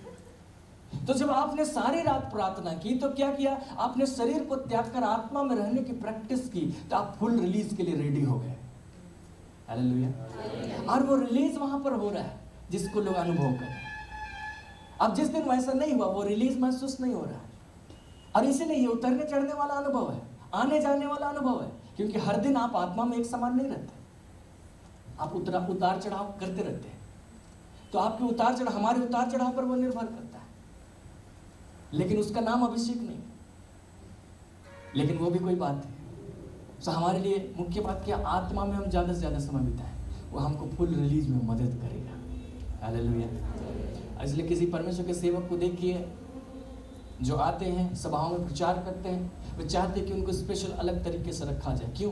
ताकि उनको प्रार्थना करने का अच्छा अवसर मिले, उनको कोई डिस्टर्ब ना करे, मिलने जुलने के लिए लोग लाइन ना लगाएं, तांता ना लगाएं, ताकि वो अकेले रहे, प्रार्थना करता रहे, आत्मा में रहे, और वो रिलीज कर सके। एक ही मकसद रहता है, और वो रिलीज कर लेते हैं। वही चीज हमारे लिए भी है। यदि हम आत्मा में रहेंगे, अधिक से अधिक हम रिलीज करने में कामयाब होंगे। यीशु के साथ में ऐसा हुआ, पतरस के साथ भी ऐसा ही हुआ था। प्रेरितों के काम की पुस्तक और उसके 5वें अध्याय और उसके कुछ पदों को हम लोग देखते हैं। यहाँ पर लिखा है 5वां अध्याय और उसके पद 15 से देखिए। यहाँ तक कि लोग बीमारों को सड़कों पर ला ला कर खाटों और खटोलों पर लिटा देते थे कि जब पतरस आए तो उसकी छाया ही उनमें से किसी पर पड़ जाए। परमेश्वर के यरूशलेम के आसपास के नगरों से भी बहुत लोग बीमारों और अशुद्ध आत्माओं के सताए हुओं को ला ला कर इकट्ठे होते थे और सब अच्छे कर दिए जाते थे। देखिए, ये एक ऐसा काम है जिसको यीशु मसीह ने भी नहीं किया था। मतलब इतना रिकॉर्डेड है, यीशु ने किसी पर हाथ रखा वो चंगा हो गया। इतना रिकॉर्डेड है, यीशु ने किसी को मुंह से कह दिया वो चंगा हो गया। यीशु ने मुर्दे को जिला दिया, ये लिखा हुआ है। जो उसके वस्त्र को छुए वो चंगे हो गए। सब उससे छूना चाहते थे क्योंकि सामर्थ निकलकर सबको चंगा करती थी। ये सब लिखा है, लेकिन कहीं नहीं लिखा है कि यीशु मसीह जा रहे थे तो उसके छाया से लोग चंगे हो। लेकिन यहाँ पेंतिकोस्त के दिन के बाद की बात है। अब यहाँ पर पतरस जा रहा है। अब लोग इस तरीके से बैठे कि सूरज किधर रहेगा और पतरस किधर चलेगा, क्योंकि जिधर छाया रहेगी मैं उधर रहूंगा। क्योंकि पता चलता है कि पतरस की छाया जिस पर पड़ती है वो चंगा हो जाता है, तो मैं छाया की तरफ रहूंगा। अगर सुबह का समय है तो पतरस के गुजरने के स्थान से पश्चिम दिशा में मैं रहूंगा। अगर शाम का समय है तो मैं पूर्व दिशा में रहूंगा ताकि छाया मुझ पर पड़े। सो पतरस ने कुछ अद्भुत किया, ऐसा कुछ किया जो यीशु मसीह ने भी नहीं किया था। यीशु मसीह ने कहा था, जो मुझ पर विश्वास करता है, जो काम मैं करता हूं वह भी करेगा, वरन इनसे भी बड़े कामों को करेगा। पतरस कर रहा था। लेकिन आज के जमाने में अगर लिखा जाता, आज के लोग, आज के मसीही लोग इस घटना को जब लिखते तो मालूम है क्या लिखते? पतरस का अभिषेक बहुत जबरदस्त था। वो जिधर से गुजरता था उसकी छाया से लोग चंगे हो जाते। क्या कमाल का अभिषेक था। लेकिन जब लूका ने इस बात को लिखा, उसने उसके अगल बगल कहीं पर अभिषेक शब्द लिखा ही नहीं, क्योंकि वो अभिषेक है ही नहीं। अभिषेक कोई और चीज है, ये कोई और चीज है। इसका नाम अभिषेक नहीं लगा सकते। दोनों को अलग अलग जानना जरूरी है, क्योंकि दोनों ही चीजें महत्वपूर्ण हैं। एक को लेकर हम दूसरे को हम तुच्छ नहीं जान सकते। हमको दोनों के महत्व को जानना चाहिए। इसी प्रकार पौलुस के साथ में भी हुआ। देखिए 19वां अध्याय प्रेरितों के काम की पुस्तक और उसके पद 11 से देखिए। यहाँ क्या लिखा है? परमेश्वर पौलुस के हाथों से सामर्थ के अनोखे काम दिखाता था। यहाँ तक कि रुमाल और अंगोछे उसकी देह से स्पर्श कराकर बीमारों पर डालते थे और उनकी बीमारियां जाती रहती थी, दुष्ट आत्मा उनमें से निकल जाया करती थी। लोग कहेंगे अभी क्या अनॉइंटिंग था, अनॉइंटिंग था। और लोग रुमाल ले जाते थे, पौलुस की देह में रखते थे और अनॉइंटिंग उसके रुमाल में आ जाती थी। फिर वो रुमाल वहां पर रखते थे और अनॉइंटिंग वहां पर काम। ये मॉडर्न जमाने की कहावत है। उस जमाने में ऐसा कुछ कहा ही नहीं गया। जहां से अभिषेक शब्द आया है इब्रानी और ग्रीक से, उसको जानने वाले यहां पर लिख ही नहीं रहे, हम लोग उसको बोल रहे हैं। इसका मतलब हम गलत यूज कर रहे हैं। इसलिए मैंने शुरू में कहा कि जिस शब्द का सबसे ज्यादा मिसयूज हुआ वो अभिषेक ही है। जहां नहीं यूज होना चाहिए वहां यूज कर दिया। लेकिन है तो कुछ अद्भुत बात। अरे कोई ऐसी बात जिसमें कि पौलुस की देह से तुम कपड़ा लगाकर ले जाओ, किसी बीमार पर डालो तो चंगे हो जाओ, तो अद्भुत बात ही है। ये तो चाहिए मेरे जीवन से भी, आपके जीवन से कितना अच्छा हो। लेकिन ये अभिषेक नहीं, ये कोई और चीज है। पौलुस इसको कैसे व्यक्त करता है? इसका कुछ नाम तो होना चाहिए, है ना? इसका कुछ तो नाम होना चाहिए। अगर इसका नाम अभिषेक नहीं है तो इसका कुछ तो नाम होना चाहिए। और वो नाम क्या होगा? पौलुस उसको कैसे लिखता है? पहला कुरिन्थ और उसके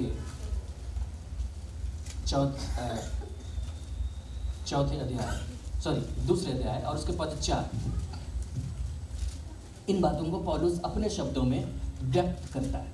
यहां पर लिखता है, और मेरे वचन और मेरे प्रचार में ज्ञान की लुभाने वाली बातें नहीं, परंतु आत्मा और सामर्थ का प्रमाण था। उसने इस बात को इन शब्दों में व्यक्त किया। मेरे प्रचार में, मेरे वचन में, जब मैंने प्रचार किया और ये सारी बातें हुई, मेरी देह से भी लोग छुआ कर ले गए, बहुत कुछ हुआ, लेकिन ये आत्मा और सामर्थ का प्रमाण था। इंग्लिश में लिखा है demonstration of the spirit end of power. जिस बात को लोग अभिषेक करते हैं दरअसल वो है demonstration of spirit and power, आत्मा और सामर्थ का प्रगटीकरण, उसको प्रकट रूप से दिखाया जाना, वो है। उसका नाम अभिषेक नहीं, वो है आत्मा और सामर्थ का प्रगटीकरण, जिसको लोग अनुभव कर सके, देख सके। और ये उतार चढ़ाव होता रहता है, ये आता जाता रहता है, ये हमारे आत्मा में रहने पर डिपेंड करता है। और ये एक दूसरी बात है जो हम पर निर्भर करती है। उसके लिए आप प्रार्थना कीजिए, आप आत्मा में समय बिताइए, आप रिलीज कीजिए। लेकिन आप उसको मत कहिए कि वो अभिषेक कोई और है। अभिषेक कुछ और है। जो आपका किया गया है वो बना रहता है। अभिषेक के लिए यही निर्धारित है, वो बना रहता है। वो आपको किया गया, वो तो आपका बना हुआ है। परमेश्वर उसको वापस नहीं छीनता है। आप आत्मा में हैं कि शरीर में हैं, लेकिन वो छीना नहीं गया। एली याजक को अभिषेक किया गया था याजक होने के लिए, आशीष देने के लिए। वो जैसा भी था, अभिषेक छीना नहीं गया। उसने हन्ना को आशीष दी, हन्ना को आशीष मिल गई। आपका अभिषेक बना रहता है, बस हम अभिषेक के साथ ट्यून अप करते हैं। किस बात के लिए मेरा अभिषेक? हो सकता है कि जब अभिषेक किया गया है बगल वाले को कोई अनुभव ही नहीं हो रहा है, क्योंकि अभिषेक बगल वाले को अनुभव कराने के लिए नहीं किया जाता है। अभिषेक तो आपका और परमेश्वर के बीच के मामला है कि परमेश्वर आपको किस काम के लिए रखता है, जस्ट उस काम को करने के लिए आगे बढ़िए। और जब आप करते हैं, परमेश्वर का वो काम होगा जो अब तक नहीं हुआ। हालेलुया। आत्मा और सामर्थ का प्रमाण चाहते हैं, वो दूसरी बात है। उसके लिए आप परमेश्वर के साथ समय बिताइए, उसके लिए आप आत्मा में समय बिताइए, वो दूसरी बात है। लेकिन कभी कंफ्यूज मत कीजिए कि अभिषेक है। लोगों ने इसको कंफ्यूज कर दिया है, नतीजा निकला अब लोग सोच रहे हैं कि ये तो कोई बात नहीं है, हाँ इतना अन्य भाषा तो मैं बोलता ही हूँ, अब कुछ नेक्स्ट पेज का चाहिए जो फलाना सेवक के पास, और जब तक वो नहीं आया है तो घर में बैठा और वो सोच रहा है कि जब वो होगा तब ना, वो जैसा कर रहा है वो वैसा मैं करूँगा। मतलब कुल मिला के करना क्या है? कॉपी करना है। कॉपी करने के लिए आपको नहीं रखा, हमको नहीं रखा। और कलीसिया कॉपी कर रही है किसी खास व्यक्ति की, हाथ कॉपी कर रहा है कान की, कोशिश कर रहे हैं किसी तरीके से मुझे भी सुनाएंगे। पाँव कॉपी कर रहा है भाला उठाने की, और उठा रहा है, उठते ही। और जो देह है वो पूरा काम नहीं कर पाती। और काम नहीं कर पाते तो अधूरा रहता है। परमेश्वर का काम पेंडिंग पड़ा हुआ रहता है। इस अंतिम युग में हम लोगों ने सीखा, वो अपनी बारिश को उंडेल रहा है। वो आप पर उंडेल रहा है, मुझ पर उंडेल रहा है, सब पर उंडेल रहा है। उंडेल रहा है तो उसका कुछ खास मकसद है। कटनी से पहले तक सारी फसल पक जाए, उसको काट कर इकट्ठे कर दी जाए। आपका कुछ काम होगा, मेरा कुछ काम होगा। आने वाले समय में मैं थोड़े समय आपको सेवकाई के विषय में बताऊंगा और उसमें से आप अपने लिए कुछ डायरेक्शन चुन सकते हैं या समझ सकते हैं कि परमेश्वर ने मेरे लिए क्या रखा है। आपको हो सकता है चुनाव करने में या समझने में सहूलियत हो, ताकि जब आप यहाँ की बाइबल स्टडी कंप्लीट करें तो यहाँ से जाएं तो परमेश्वर के काम भी आए। हालेलुया। क्योंकि सेवकाई या शिक्षा का एक मुख्य उद्देश्य ये भी है कि पवित्र लोग सेवा काम के लिए सिद्ध बने। हम लोगों ने बहुत पहले स्टडी किया था इफिसियों की पत्री में, पवित्र लोग सेवा काम के लिए सिद्ध बने। आप सेवा काम के लिए सिद्ध बने, ताकि जब आप यहाँ से वापस जाएं आप सेवा काम के लिए सिद्ध बनकर जाएं और जाकर सेवा करें। और सेवा करें तो कॉपी करते हुए नहीं, आप परमेश्वर से सुने। मैंने जब सेवा करना आरंभ किया तो सबसे पहले मेरे समझ में आ गया कि कॉपी करना नहीं है, तो मैंने सब कुछ को दरकिनार कर दिया जो लोग करते थे। क्योंकि लोगों के समझ में होता है सेवा करने के लिए क्या होना चाहिए, एक स्टेज होना चाहिए। तो सबसे पहले लोग स्टेज बनाते हैं, उसके बाद क्या होना चाहिए, एक टीम होनी चाहिए जो वहाँ गा बजा सके, तो टीम इकट्ठा करते हैं। फिर क्या चाहिए, कुछ इंस्ट्रूमेंट चाहिए जिसको लोग बजा सके, इंस्ट्रूमेंट इकट्ठा करते हैं। साउंड सिस्टम चाहिए क्योंकि उसके पास भी है, और वो इकट्ठा करते हैं। जो मुख्य उद्देश्य है वो कहीं खो गया, क्योंकि उसके स्टेज में वो सारा चीज था, हमारे स्टेज में भी चाहिए। उसकी सेवकाई में वैसा था, टावर बनाया था तो मेरे सेवकाई में भी टावर चाहिए। उसका ऐसा था तो हमारे में ऐसे चाहिए, तब हो गया बंटाधार। लेकिन जब आप सीख रहे हैं, कुछ अद्भुत सीख रहे हैं, कुछ ऐसी बातें सीख रहे हैं जो आपकी और परमेश्वर के काम की हैं, इसको आप कीजिए, परमेश्वर आपकी सहायता करे। आइए हम लोग प्रार्थना करें। हम लोग थोड़ी देर परमेश्वर के साथ अपना समय बिताएं और आप इस समय खुलकर प्रार्थना करें। परमेश्वर अपना आत्मा उंडेलता है। यदि आप पर उसने अब तक नहीं उंडेला है, आपने उस अनुभव को नहीं पाया, आप इस घड़ी पुकार सकते हैं, आपका अभिषेक किया जाए। और जितने आपका किया गया, आप परमेश्वर से पूछिए कि प्रभु किस उद्देश्य से तूने मेरा अभिषेक किया। एक दिन आप उसको पहचान जाएंगे, एक दिन आप उस काम को करने के लिए आगे निकलेंगे, आप पाएंगे सफलता ही सफलता है, वहाँ कोई रुकावट नहीं है। जो हारून था, जब उसका अभिषेक किया गया, परमेश्वर ने कहा था कि जो चढ़ावा परमेश्वर को चढ़ावा दिया जाएगा, उसमें से कुछ भाग हारून का होगा, वो उसका अभिषेक वाला भाग होगा, वहीं से उसकी जीविका होगी, वहीं से उसका सब कुछ होगा। आपके जीवन की सफलता और आपके जीवन की ऊंचाई आपके अभिषेक पर निर्भर है। जब आप उस काम को करने के लिए आगे बढ़ते हैं जो आपके लिए रखा गया है, वहीं पर आपकी सफलता है, वहीं पर आपकी भरपूरी है। उसके साथ ट्यून अप कीजिए, उसके साथ अपने आप को ट्यून कीजिए, फिर आपको निखरने से कोई नहीं रोक सकता, आगे बढ़ने से कोई नहीं रोक सकता। स्वर्गीय पिता, हम आपका धन्यवाद करते हैं, हम आपका धन्यवाद करते हैं स्वामी, क्योंकि तूने अपने अनुग्रह को हम पर प्रकट किया। जब हमने नया जन्म पाया, तूने हमारा अभिषेक किया था, और इसीलिए तो हम अभिषेक कहलाते हैं। हम धन्यवाद करते, जिसने हमारा अभिषेक किया वो परमेश्वर। हमारा अभिषेक बना हुआ रहता है, हमारा अभिषेक हमें सिखाता है, हमें सिखाता है कि हम परमेश्वर की संगति में रहें, हमें सिखाता है कि हम मसीह विरोधी को पहचान सकें, हमें सिखाता है कि हम शत्रु को पहचान सकें। पिता, हम धन्यवाद करते हैं सारे प्रियों के लिए कि हम में से एक एक जन या जो उपस्थित है, क्योंकि हमने नया जन्म पाया, हम अभिषिक्त किए गए, हम अभिषिक्त किए गए, परंतु तेरी सेवा के लिए जैसे तूने यीशु का अभिषेक किया था। पिता, हम में से प्रत्येक जन के लिए तू पाएगा। हम धन्यवाद करते हैं उनके लिए जिनका तूने किया, और हम प्रार्थना करते हैं उनके लिए जिनका अभी तक नहीं किया गया है। यीशु के नाम में उनका अभिषेक किया जाए। जिस काम को करने के लिए वे तेरी देह में ठहराए गए, जो अंग में बनाए गए हैं, वो सही ढंग से काम कर सके, पूरा काम कर सके, इसके निमित्त उनका अभिषेक कर, ताकि वह भरपूरी से काम कर सके। वे पहचान जाए पिता, वे पहचान जाए कि किस काम के लिए परमेश्वर ने मुझे चुना, किस काम के लिए मेरा अभिषेक किया गया, उस काम को करें, चाहे उनको कुछ महसूस हो बाहर से, चाहे ना हो, चाहे उनका शरीर किसी प्रकार के अनुभव को महसूस करे चाहे ना करे, चाहे उसके बगल वाले महसूस करे चाहे ना करे, तूने उनका अभिषेक किया है तो किया है, और उनके मकसद से कोई उनको छीन नहीं सकता। कोई उनको वंचित नहीं कर सकता, वो पूरा होगा। क्योंकि जब यीशु मसीह का अभिषेक किया गया था, उसने कहा सुसमाचार सुनाने के लिए कोई उसको रोक नहीं सका, बंधुओं को छुटकारा दिलाने के लिए, अंधों को दृष्टि पाने के लिए, कुचले लोगों को छुड़ाने के लिए और प्रभु के प्रसन्न रहने के वर्ष का प्रचार करने के लिए, और कोई उसे रोक नहीं सका। वो अपने मकसद में सफल है, तेरे मकसद में सफल है। दाऊद को राजा बनने से कोई रोक नहीं सका, शाऊल को राजा बनने से कोई रोक नहीं सका। और पिता उसी रीति से जिस बात के लिए तू हमारा अभिषेक करता है, कोई भी इन प्रियों को रोक नहीं सकेगा, क्योंकि इन्होंने उस रहस्य को जान लिया है।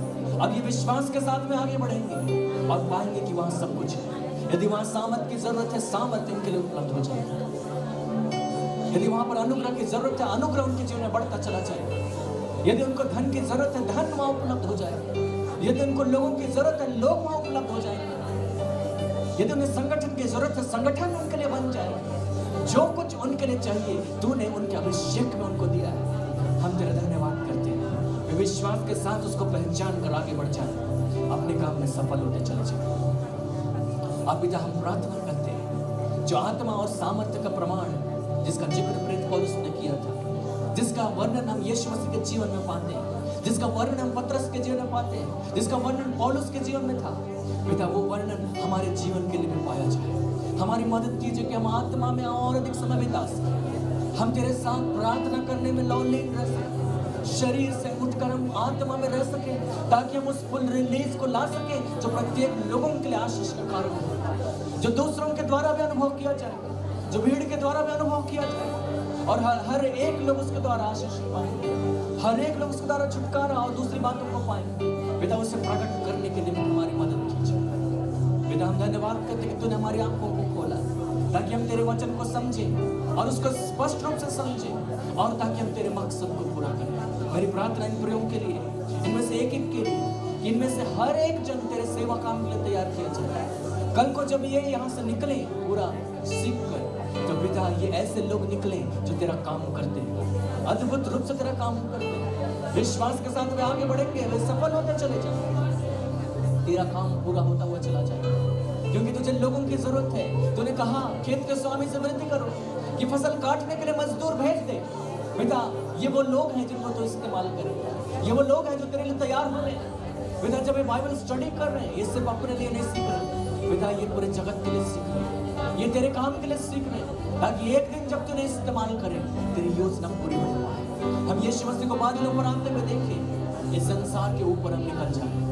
पिता हम धन्यवाद करते हैं कि तू इनको इस्तेमाल करेगा अपने काम में। तो अनुग्रह कर प्रत्येक जन की सहायता कर, तेरे साथ ट्यून अप होने के लिए, अपने अभिषेक के साथ ट्यून अप होने के लिए, तेरे साथ एक मन एक चित होने के लिए, उस मंशा के लिए जिसके लिए तूने इनको चुना और अलग किया है, ताकि तेरा काम हर एक के द्वारा पूरा किया जाए। हम धन्यवाद करते स्वामी, हम धन्यवाद करते, हर एक के लिए तेरा धन्यवाद करते। यीशु मसीह के सामर्थ्य नाम मांगते